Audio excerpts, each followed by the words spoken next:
सरस्वती जी और उनकी बहू रश्मि के बीच एक दिन बहस छिड़ जाती है। आखिर किसका काम ज्यादा आसान है, बहू का या सास का?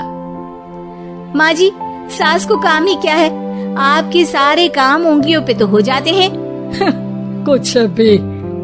हाँ, हिसाब तो उंगलियों पे ही हो जाता है ना। अरे बेटा, ऐसा सिर्फ अभी लगता है, जो मुझे करना पड़ता है ना वो तुझे करना पड़े तो समझ आएगा कि असली काम का पहाड़ कैसा होता है। ठेले बराबर वजन भी नहीं है आपके काम में, और बात पहाड़ों के वजन की कर रही हैं आप। तू ऐसा करती ही क्या है घर में बेटा, ये तो बता मुझे। मैं थोड़ी ना कुछ करती हूँ, सब जादू से हो रहा है इस घर में। अरे एक दिन मेरा काम करोगी तो समझ आएगा। Okay okay, shut up. कल से मैं घर के काम करूंगी और तू मेरी जगह हर चीज का हिसाब रखना, ठीक है? ठीक है, ये भी कर लेते हैं। ये सास बहू की डील के बारे में रश्मि के पति अमन को नहीं पता था और न ही अमन के पिताजी सुरेश जी को। पर गेहूं के साथ साथ जैसे घुन भी पिस जाता है, ये दोनों भी पिसने वाले थे। सुबह अमन उठकर रेडी होता है ऑफिस जाने के लिए, तो पता है उसके कपड़े नहीं निकले हुए हैं। अरे रश्मि, तुमने मेरे कपड़े नहीं निकाले? अपनी माँ से पूछो ना, उन्हीं का काम है ये। अमन अपनी माँ के पास जाता है। अब मेरे कपड़े आज आप देने वाले हो क्या माँ?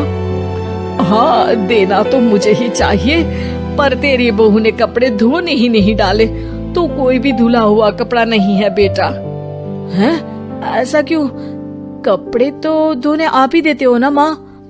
अरे बहू ने तुझे बताया नहीं, अब हम अदल बदल गए हैं, मैं अब बहू और तेरी बीवी सास। अमन परेशान हो गया। वो बिना इस्त्री के कपड़े पहनकर ऑफिस चला गया। सरस्वती जी अपने घुटने के दर्द के कारण झुककर घर साफ नहीं कर पा रही थी और ना ही खाना बनाना याद रख पाई।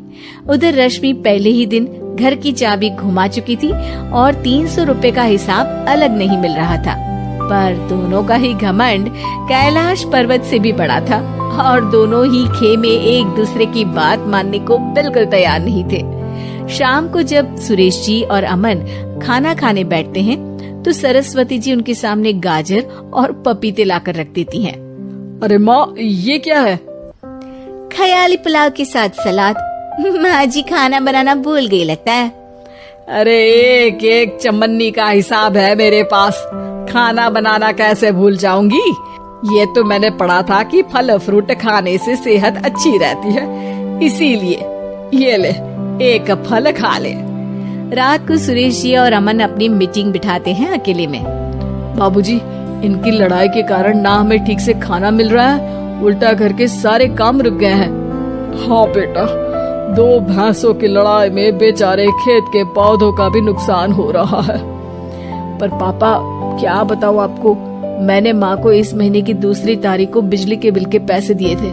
आज बिल भरने के लिए मांगने गया तो पता चला कि रश्मि उन पैसों से गैस सिलेंडर ले आई।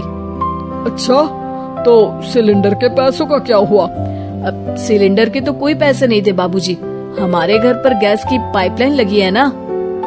बेटा, इन दोनों का कुछ करना पड़ेगा, नहीं तो अपने घमंड के चक्कर में पूरा घर बर्बाद कर डालेंगे ये दोनों। अमन और सुरेश जी काफी सोच विचार के बाद एक निष्कर्ष पर पहुंचते हैं। रात ही को दोनों अपनी पत्नियों की अलमारी से नई साड़ी निकालते हैं और सुबह जब रश्मि और सरस्वती जी उठते हैं तो देखते हैं कि दोनों पति साड़ी पहनकर चढ़ाव पर सब्जियां काट रहे हैं। अरे ये सब क्या हो रहा है? क्या हो रहा है मतलब? आप दोनों अदल बदल हो सकते हो तो हम क्यों नहीं? अरे क्या मतलब? नहीं नहीं, मेरी भी बचपन से किसी की बहू बनने की इच्छा थी, तो आज से सरस्वती तुम बड़ी बहू, मैं मिडल बहू और अमन छोटी बहू। अरे लेकिन सब घर पर बैठ जाएंगे तो कमाएगा कौन? ये घर कैसे चलेगा? अब वो तो भैया या बाकी लोग जाने, अब हमने भी अदल बदल कर ही लिया है तो कुछ नहीं हो सकता। रश्मि और सरस्वती जी को समझ में आ जाता है कि उन दोनों की आपस की डील की वजह से इन दोनों को बहुत तकलीफ हो रही है और उनके ईगो ने दूसरों को कितनी यातनाएं दी है। असल में माँ जी आप सही थी, सास बनना बहुत मुश्किल है। अरे हाँ बेटा, और तू भी, मुझसे तो नहीं हो पाया सब घर के काम, वापस बदल ले क्या? हाँ हाँ बिल्कुल माँ जी, और अब आप दोनों भी बदल लीजिए, कोई आ गया तो आप दोनों को देखकर क्या सोचेगा। अच्छा है, आप दोनों के समझ में ये बात तो आई, मैं फटाक से कपड़े बदल लेता हूँ। अरे रुक जा बेटा, एक फोटो ले लेती हूँ तेरी, मेरी बेटी होती तो तेरे जैसी ही दिखती साड़ी में। और मेरा फोटो नहीं लोगी?